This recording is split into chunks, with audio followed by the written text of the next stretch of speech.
오늘은 맥주 감사주일입니다. 이 맥주 감사주일은 오늘 우리가 읽은 구약의 본문의 신명기 16장의 말씀처럼 이스라엘의 3대 절기를 하나님이 지키라고 명령한 가운데 한 가지입니다. 그래서 이 맥주 감사주일은 그 유래를 이 구약에서 찾을 수 있고, 특별히 이스라엘 민족이 하나님의 은혜로 이 애굽에서 자유를 얻고 나와서 그 광야에서 하나님이 명령하시는 말씀에서 시작을 합니다. 출애굽기 16장에 보면 너희는 맥주절을 지키라. 이는 하나님께서 너희에게 처음 것을 주셨으니라. 이렇게 말씀을 하고 있는 걸 볼 수 있어요. 그래서 이스라엘 민족이 애굽에서 해방을 하고 광야 생활을 통해 하나님이 그들에게 명령을 하십니다. 너희들은 하나님의 은혜를 생각하며 이 이스라엘이 지켜야 될 3대 절기를 지켜야 된다. 첫째가 6월절이고, 그리고 두 번째가 오늘 우리가 만나는 맥주절, 초실절이라고도 하고, 신약으로 오면은 오순절, 마가의 다락방의 역사도 이 의미를 내포하고 있고요. 그리고 또 하나가 초막절이죠. 우리가 잘 알고 있는 추수감사주일을 초막절이라고 합니다. 그래서 이스라엘 백성들에게 있어서 하나님께서 이 3대 절기는 철저하게 지켜야 될 것이다 라고 말하면서 명령어를 씁니다. 명령이라는 것은 그만큼 지키기가 쉽지 않기 때문에 명령하는 거예요. 우리가 자녀들을 양육할 때도 그렇고요, 직장에서 상사가 이야기할 때도 그렇고, 누구나 할 수 있는 것들은 그냥 가볍게 이야기를 하죠. 이거 해야 돼, 이렇게 얘기를 해요. 그런데 정말 중요하고 꼭 지켜야 되는 것이 있으면 이거는 안 하면 안 돼, 이거는 꼭 해야 되는 거야, 꼭 지켜야 되는 거야, 이렇게 이야기를 하죠.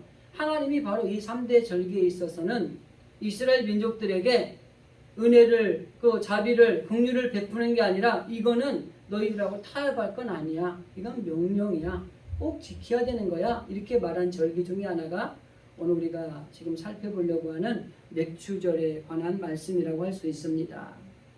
그래서 이 본문에 있는 내용은 이 맥주절에 관한 내용이지만은 그 앞에 6월절과 그리고 그 뒤쪽에 보면 초막절에 관한 말씀을 하면서 이스라엘 백성들이 이 3대 절기를 꼭 지켜야 된다, 이렇게 말씀하고 있는 걸 볼 수 있습니다.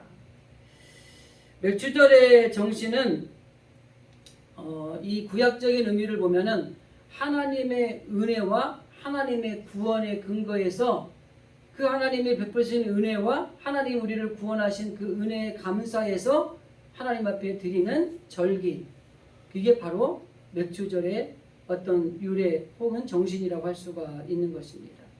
그래서 오늘 우리가 맥주 감사주일을 지키면서 교회도 마찬가지고요, 우리 가정도 마찬가지고, 우리 개인의 신앙도 이러한 정신을 가지고 정말 우리가 하나님 앞에 받은 은혜가 어떤 것들이 있는가, 하나님이 우리를 정말 죽을 수밖에 없는 죄인의 상태에 있던 우리들을 십자가에 그 아들을 대신 지게 하심으로 인해서 우리를 구원하신 놀라운 은혜를 베풀어 주신 것들이 있는데, 그 구원의 은혜를 생각하면서 우리가 이 절기를 생각하며 하나님 앞에 감사함으로 지켜야 되는 것, 이게 맥주절의 정신이고 의미라고 하는 것입니다. 감사는 어떻게 보면 그리스도인들에게 있어서 가장 특징을 짓는 삶의 태도라고 할 수가 있습니다. 그래서 시편의 저자들이 내용을 보면은 하나님 앞에 감사해야 될 것들에 대해서 굉장히 많이 강조를 해요. 감사와 찬양을 같은 맥락으로 보면서 여호와를 찬양하라, 여호와께 감사하라, 하나님을 찬양하라, 하나님 앞에 감사하는 삶을 살아야 된다, 이런 것들을 굉장히 강조합니다. 그래서 이 시편의 저자들이 감사를 통해서 특별히 하나님이 우리를 구원하신 그 은혜에 우리가 하나님 앞에 감사해야 될 것들을 하나님을 찬양하며 노래하는 것들이 참 많이 기록이 되어 있다고 하는 것입니다. 특별히 시편 50편 3절 말씀을 보면 감사로 제사를 드리는 자가 나를 영화롭게 하나니 그 행위를 옳게 하는 자에게 내가 하나님의 구원을 보이리라 라는 말씀을 하고 있습니다. 결과적으로 하나님의 은혜에 감사하는 자가 하나님이 구원의 반열에 들어갈 수 있는 자격을 갖출 수 있다고 하는 것입니다. 이 감사는 매우 중요한 거예요. 그래서 하나님께서는 항상 감사해야 될 것을 명령하고 있습니다. 골로새서 3장 15절 말씀을 보면은 너희는 감사하는 자가 되라 이렇게 말합니다. 권면하거나 부탁이 아닙니다. 감사해야 됩니다. 이게 아니에요. 감사하십시다. 이것도 아니에요. 감사하는 자가 되라. 감사해야 된다는 것입니다. 그리고 더 이것이 하나님의 뜻이라고 분명히 가르쳐주고 있습니다. 데살로니가전서 우리가 잘 알고 있는 5장 18절 말씀에 보면 범사에 감사하라. 이는 그리스도 예수 안에서 너희를 향하신 하나님의 뜻이니라. 범사에 감사하는 것이 하나님의 뜻이라고 하는 것입니다. 그렇기 때문에 범사에 감사하라는 것은 하나님의 명령인 동시에 이게 하나님의 뜻이기 때문에 그리스도인 우리들은 감사하는 것이 우리의 삶에 매우 중요한 태도 중에 하나라고 말씀할 수 있는 것입니다. 감사가 명령으로 주어진 것은 아까 앞에서 잠깐 언급한 대로 그만큼 감사가 어렵기 때문에 그러는 것입니다. 그래서 우리는 감사할 때 이 주어지는 놀라운 힘이 있다는 것들을 기억하면서 때로는 힘들고 어려운 가운데 속에도 하나님의 말씀에 순종하면서 감사하면 그 감사할 때 주어지는 놀라운 파워가 있다는 것, 힘이 있다는 것입니다. 그것을 사도행전에서는 권능이라고 얘기를 합니다. 능력이라고 얘기를 합니다. 다이너마이트 같이 파괴력이 있는 그 능력이 우리에게 주어지는 겁니다. 감사할 때 하나님의 말씀에 순종함으로 감사하는 삶을 살아갈 때 거기에 하나님이 주시는 힘이 능력이 있다고 하는 것입니다. 그래서 우리는 어떠한 경우에도 이 땅에 살아가면서 하나님이 주시는 말씀에 순종하며 감사하는 삶을 살아가므로 하나님이 주시는 이 파워를 여러분들이 누리며 살아가셔야 돼요. 이 파워가 있으면 힘이 있습니다. 이 파워가 있으면 담대합니다. 이 파워를 가지면 두려워하지 않고 염려하지 않습니다. 그런데 이 파워를 가지지 못하거나 조금 가지고 있으면 의심합니다. 불안해합니다. 두려워합니다. 믿지를 못하는 이런 일들이 생기는 것입니다. 그래서 우리는 감사가 이렇게 중요한 것이라는 걸 알고 감사함으로 하나님이 주시는 그 놀라운 힘을 누리며 살아가셔야 됩니다.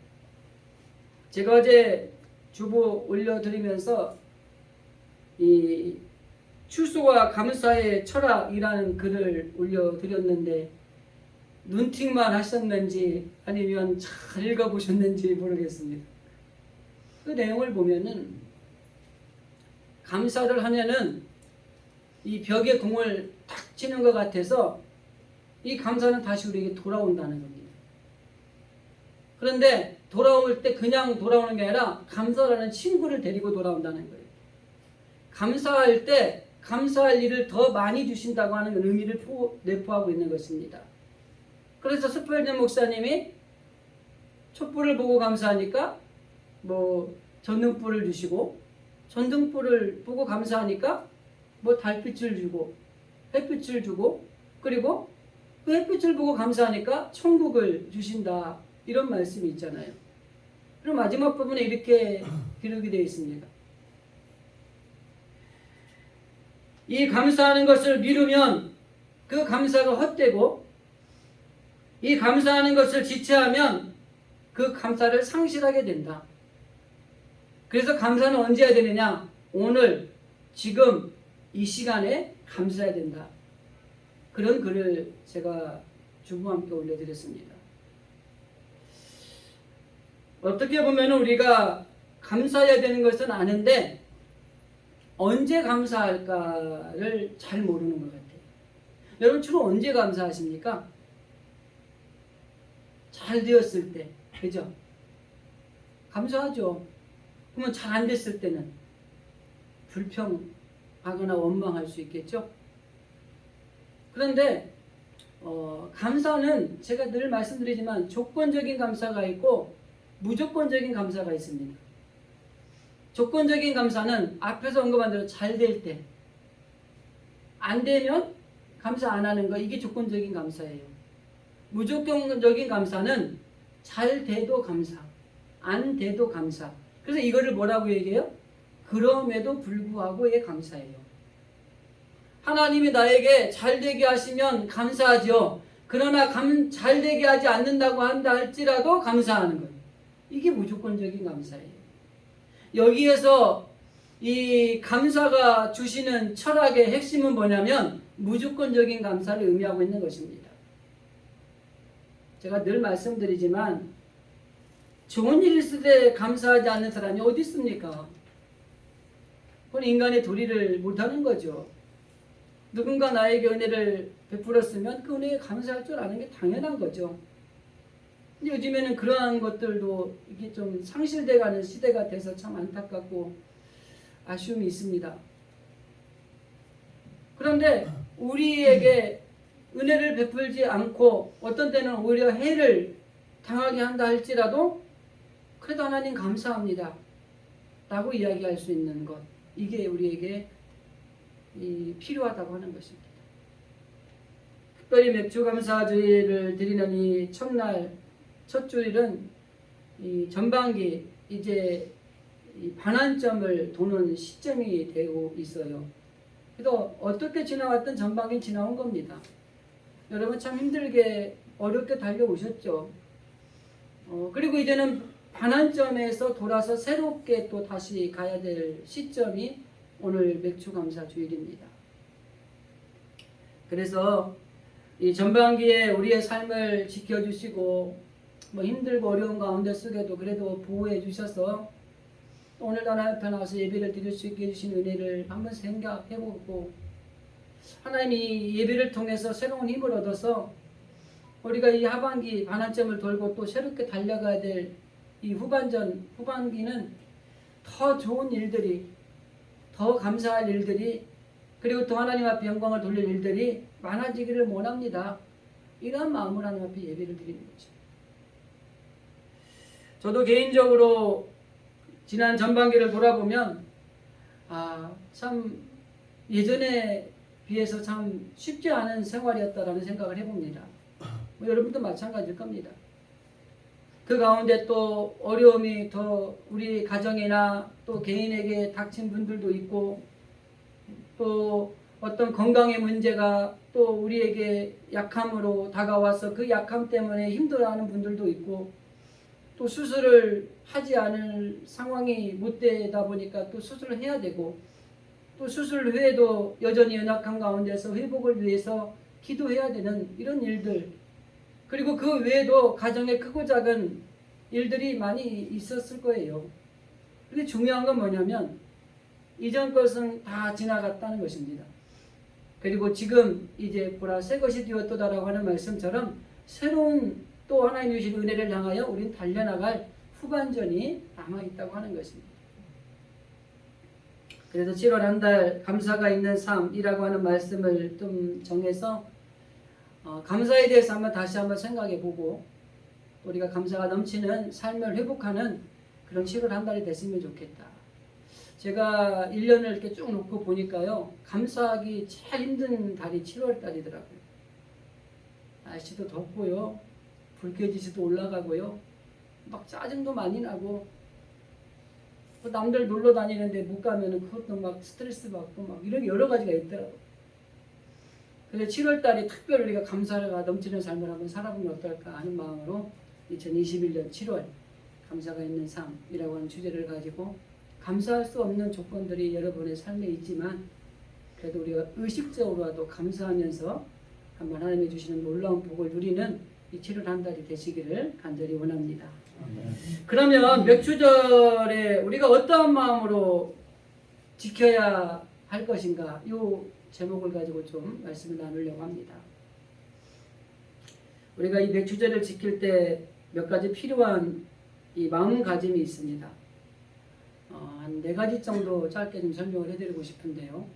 첫째는 하나님의 소유권을 인정하는 자세가 필요합니다. 우리의 모든 것이 하나님의 것이다라는 게 하나님의 소유권을 인정하는 겁니다. 그래서 우리가 하나님이 주신 것으로 살다가 하나님이 이제 오라 하면 가면 되는 거예요. 그러니까 사실 이 땅에 있는 것은 하나님이 나에게 주셔서 내가 관리하며 살아가다가 그냥 주님이 오라면 가면 되는 거지 이게 내 것은 아니라고 하는 것이죠. 이게 소유권을 인정하는 겁니다. 맥주절을 지키는 것도 비슷하다고 하는 것입니다. 내가 가진 소유물이 내 것 같지만은 내 것이 아니라고 하는 것입니다. 내가 열심히 일해서 얻은 것 같지만 하나님이 주셨다고 하는 것이에요. 우리 아이들 성장해 나가고 커나가는 거 보면은 참 기적이죠. 그런데 시간이 지나고 나서 보면은 내가 키운 것 같아요. 뭐 사실 내가 키운 건 맞죠. 돈 벌어서 먹이고 입히고, 그죠? 학교 보내고 다 키웠잖아요. 그런데 하나님이 키워주신 거예요, 사실은. 저는 종종 우리 가정의 아이들을 보면서도 야, 언제 이렇게 시간이 흘렀을까? 그래서 가끔 우리 그 액자에 우리 막내 돌도 안 된 사진인가 돌대 사진이 이렇게 작은 방에 걸려 있습니다. 오가다 보면 이렇게 보여요. 이야, 이랬는데 참 세월이 흘러서 이렇게 하나님이 키워주셨구나 라는 생각이 들면서 감사해요. 더 감사한 게 뭔지 아세요? 돈 들어갈 일이 별로 없어요. 근데 다 크니까요. 돈을 벌어오죠. 오히려 직장 나가고 하면은 알바하니까. 그걸 보면서 제가 기도하는 거예요. 야, 언제 이렇게 컸을까? 내가 키운 것 같아요. 근데 내가 키웠죠, 사실. 근데 하나님이 키워주셨다는 이 감사가 넘치더라고요. 여러분은 어떻습니까? 여러분의 자녀들을 보면서 정말 하나님이 이렇게 키워주셨구나. 하나님의 은혜에 감사하다. 이런 마음들을 가져보신 적이 뭐 있으시겠죠.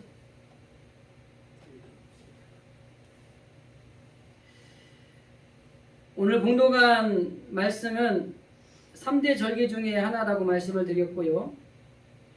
이 맥주절이라고 하는 특별히 절기를 통해서 우리가 하나님이 주신 은혜 생각하면서 우리가 지켜야 된다는 말씀을 드렸습니다.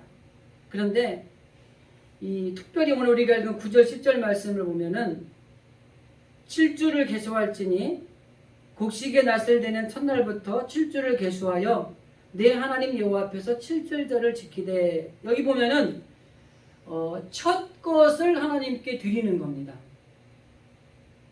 그렇기 때문에 첫 열매를 드린다는 것은 무슨 말이냐면 하나님이 농사를 지어서 이 주신 모든 것이 하나님의 것이라는 소유권을 인정해 드리는 것입니다. 제가 늘 말씀을 드리지만은 청지기적인 사역에 그 말씀을 드리면서 언급하는 게 뭐냐면 청지기는 하나님 앞에 소유권을 인정해 드리는 것이라는 말씀을 가끔 드렸습니다.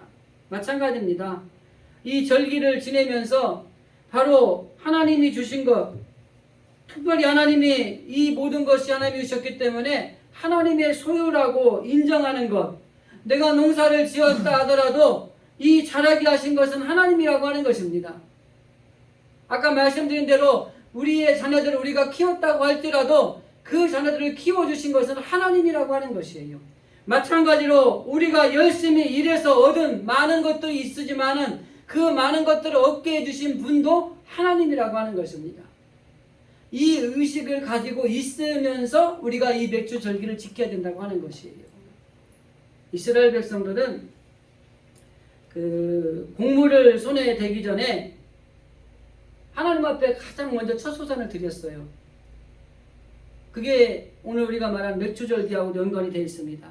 근데 왜 드렸냐면 하나님이 이 농사를 짓는 동안에 풍성한 수확을 주신 것들에 대해서 감사하기도 하지만은 더 감사한 건 뭐냐면은 하나님께서 이 모든 것을 주관하셔서 이렇게 은혜를 주신 것에 대해서 감사하는 마음이 더 앞섰다고 하는 것입니다. 그러니까 우리가 열심히 일을 해서 수익이 보장이 되고 또 풍성한 것들이 가지게 되는 것도 감사한 일이지만 그것을 가질 수 있도록 베풀어 주신 하나님의 은혜에 감사하며 찬양하는 것입니다. 그게 이게 하나님 앞에 소유권을 인정하는 마음으로 하나님 앞에 예배를 드리는 거죠. 그래서 그 세상적인 이 있는 것들의 참 소유자는 하나님이시고 우리는 그걸 관리하다가 그리고 하나님 주신 걸 잘 사용하다가 하나님이 오라 하면은 가는 거예요. 그 지금의 성실대학교 초대 총장이신 고인이 되시는 김형남 박사님이시면서 장로님이신 분이 있어요. 일산방직이라고 전라남도에 가면 예전에 그 일산방직을 운영을 하시면서 그 전남에 있는 지역에 37개의 교회를 개척을 하시고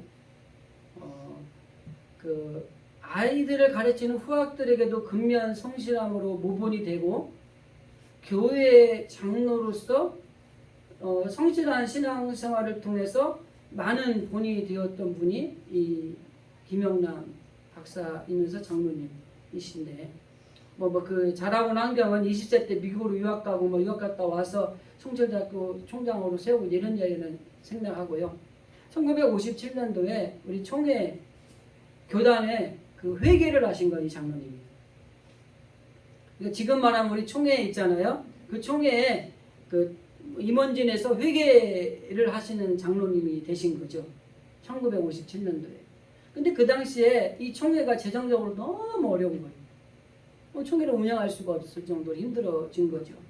그때 이 장로님이 자기 기업에서 수백만 원, 그때 수백만 원은 지금 엄청난 거죠. 57년도니까.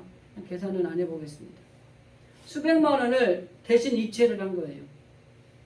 그래서 그걸 가지고 이 총회를 이끌어 나가서 운영이 은혜 가운데 잘 됐어요.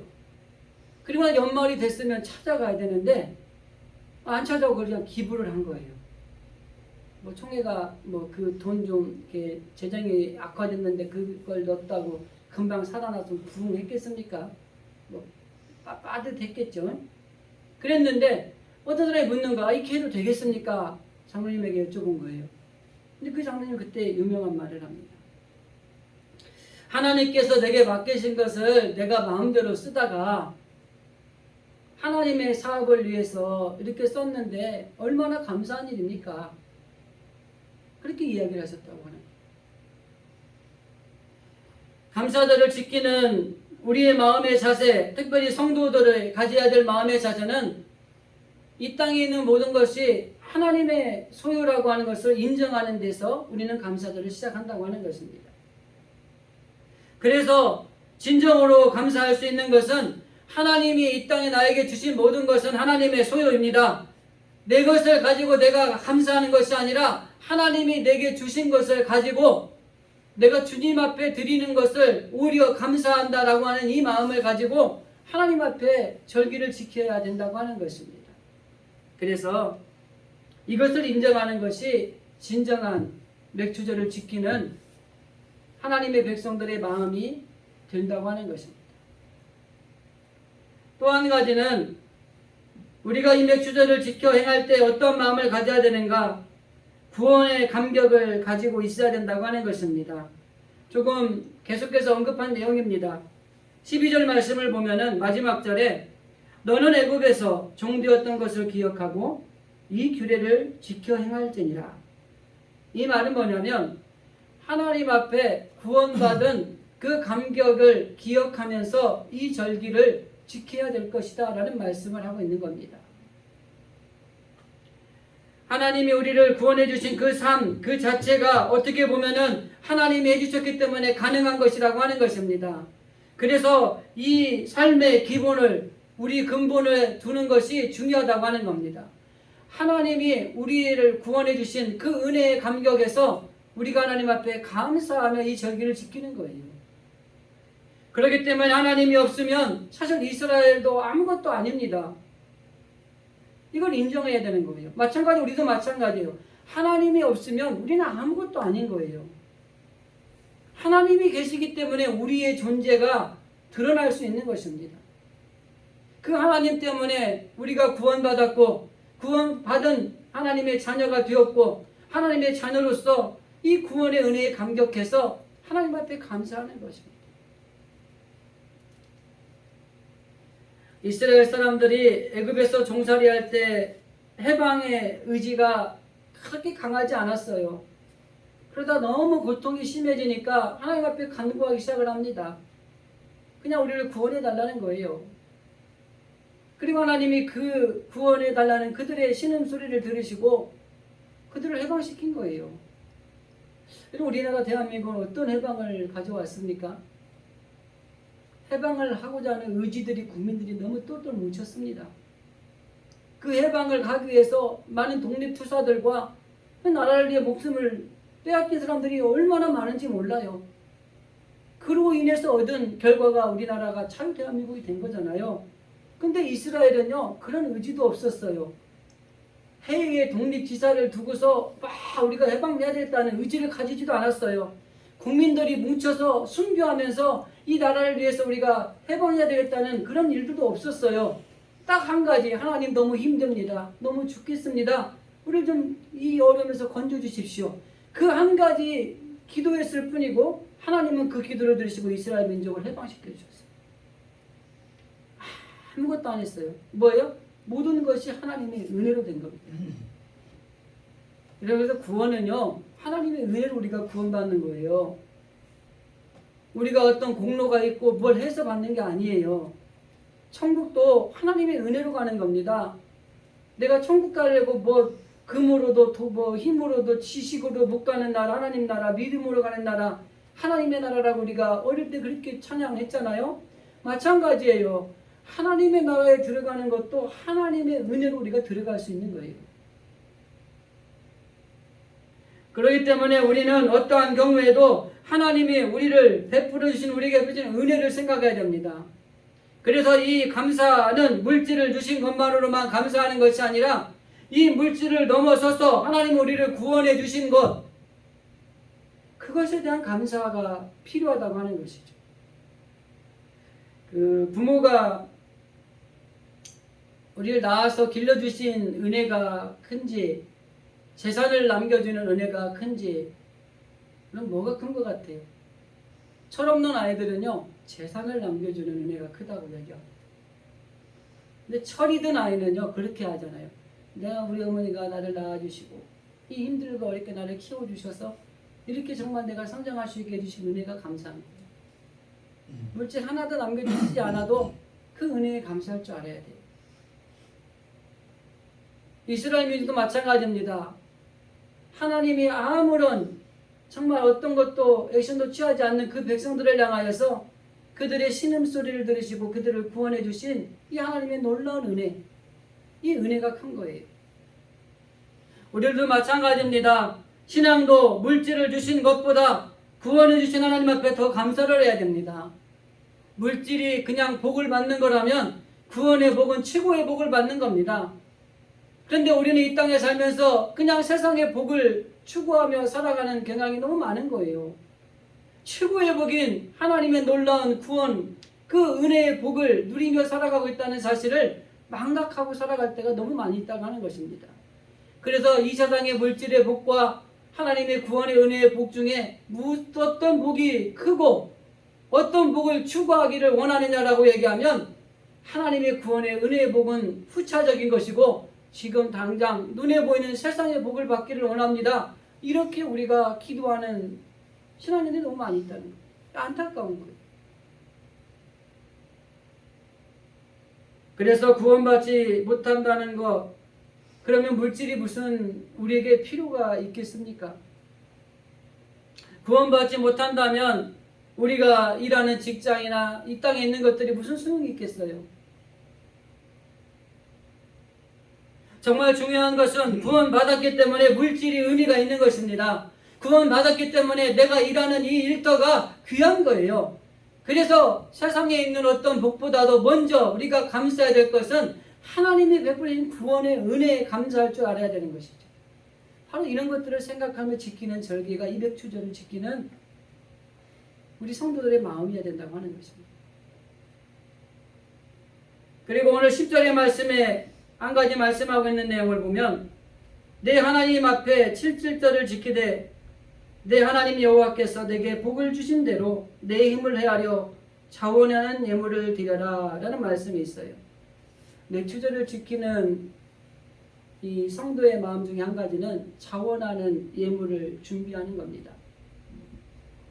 이 구약의 제사에서 그랬지만 신약에도 마찬가지예요. 하나님 앞에 나올 때는 몸도 나오지만 몸과 더불어서 하나님 앞에 드리는 예물이 준비가 되죠. 근데 이 예물을 드리는 자세가 어때야 되는가를 이 절기를 통해서 우리에게 가르쳐주고 있습니다. 자원하는 예물을 드리라고 하는 것은 최선을 다하여 드리라는 것과 같은 맥락입니다. 여기 우리가 10절 말씀 읽은 말씀을 보면 내게 복을 주신 대로 내 힘을 헤아려 드려라 이렇게 말하고 있으면서 그 앞에 자원해서 드려라 라는 말이 들어있습니다. 하나님이 내게 주신 복을 헤아려 보고 내가 할 수 있는 최선의 힘을 다해서 자원하고 기뻐하고 즐거워하는 마음을 하나님 앞에 드리는 것이 이게 백주절을 지키는 절기의 자세라고 하는 것입니다. 예물은 하나님께 드리는 겁니다. 눈치 보면 안 돼요. 체면상 드려도 안 되고요. 하나님 앞에 드리는 것이기 때문에 하나님과 나 사이에 내가 최선을 다해서 하나님 앞에 드리면 되는 거예요. 체면 때문에 억지로 하면 안 되는 것입니다. 하나님이 정말 기뻐하시는 예물은 과부의 두렙돈이었습니다. 왜 과부의 두렙돈을 하나님은 기뻐하시는 예물로 받으셨죠? 그냥 오늘 본문의 내용으로 연결을 시키면 그 과부는 하나님 앞에 최선을 다해서 하나님 앞에 예물을 드렸기 때문에 그 예물이 큰 거예요. 두렙돈이 우리나라 돈 한 200원 된다고 그러더라고요. 금액으로 따지면 그거 왜 해? 하지마! 이럴 수도 있잖아요. 그죠? 2,000원도 아니고. 근데 하나님이 그 예물을 크게 보신 이유는 딱 한 가지입니다. 자기 힘 있는 대로 최선을 다해서 자원하는 기뻐하는 마음으로 하나님 앞에 드렸다고 하는 것이죠. 그러나 오늘날 살아가는 많은 성도들이 최선을 다하지 못하는 경우가 많이 있다고 하는 것입니다. 하나님이 우리에게 주신 은혜를 헤아려 보고 하나님이 내게 베풀어 주신 구원의 은혜를 한번 헤아려 보시고 하나님이 내게 주신 복을 헤아려 보시고 그리고 하나님과 나의 관계 속에서 내가 하나님 앞에 최선을 다해서 하나님 앞에 드리는 것, 이것이 바로 맥주절을 지키는 성도가 가져야 될 마음 중에 하나라고 하는 것이죠. 그런데 여러분, 하나님은 대단히 합리적인 분입니다. 구약에 제사를 드릴 때 부자나 가난한 자나 뭐 고관이나 대작이나 농사꾼이나 노예나 할 거 없이 전부 속아줘와. 이러면 어떻게 됐을까요? 아마 정말 애물 때문에 강도짓 해야 되고 도둑질 해야 될 사람들이 수없이 생겼을 거예요. 근데 구약에 보면은요, 하나님은 번제를 드릴 때 그렇게 이야기하잖아요. 합리적으로 이야기를 합니다. 부자들이나 고관들에게는 숫 양이나 숫 염소를 드려라. 그리고 평민들에게는 암 염소나 새끼 염소를 드려도 된다. 근데 이 염소를 드릴 수도 없고 어린 양을 드릴 수 없으면 비둘기 드리면 돼. 근데 비둘기도 드릴 수가 없는 너무너무 그냥 꼬질꼬질해 너무 가난해. 하루 먹고 하루 살기도 힘들어. 그러면 고운 가루를 찧어가지고 그것도 다 말고 10분의 1 에바를 드리면 돼. 하나님이 이렇게 합리적인 분입니다. 여기 합리적인 분이라는 말씀 속에 한 가지 의미는 뭐냐면 하나님은 철저하게 하나님 앞에 최선을 다해서 드리는 예물을 기뻐 받으시는 거예요. 왜 부자가 그 말을 막 다른 사람들을 보란 듯이 쫙 넣는 걸 보았는데도 불구하고 왜 과부의 두렙돈이 하나님이 기쁘시게 받으시는 하나님의 예물이 되었을까? 최선을 다해서 드린 거예요. 에바 10분의 1 가루를 드릴지라도 내가 하나님이 주신 은혜를 받은 복을 헤아려 보고 내 지금의 상황과 형편에서 최선을 다해서 드릴 수 있다면 그게 하나님이 크게 보시는 거예요. 이렇게 합리적인 분이세요. 오늘 우리 재난지원금 준다 그러죠? 난 많이 줬으면 좋겠어. 좀 쓰게. 근데 뭐 또 홍남기 그분은 또 뭐 80%를 줘. 나는 잘 모르겠는데 다 주면 가장 좋은 거 아닌가 싶은데 복잡하더라고 좀. 어쨌든 저는 주겠죠. 저는 80% 그 거꾸로 얘기하는 거 아닌가 몰라요. 상위 20%안 주고 다 주는 걸로 얘기해야 되는 거 아닌가요? 뭐 상위 80%를 준다고 그러니까 좀 이상한데. 어쨌든 준다고 그러잖아요. 근데 이거 소득을 나누잖아요. 근데 뭐 다 주면은 똑같고 또 나눠서 80% 하면 20%는 못 받는데 80.001 되는 사람 어떻게 하냐 뭐 이런 일 나오더라고요. 모르겠어요. 중요한 건 뭐예요?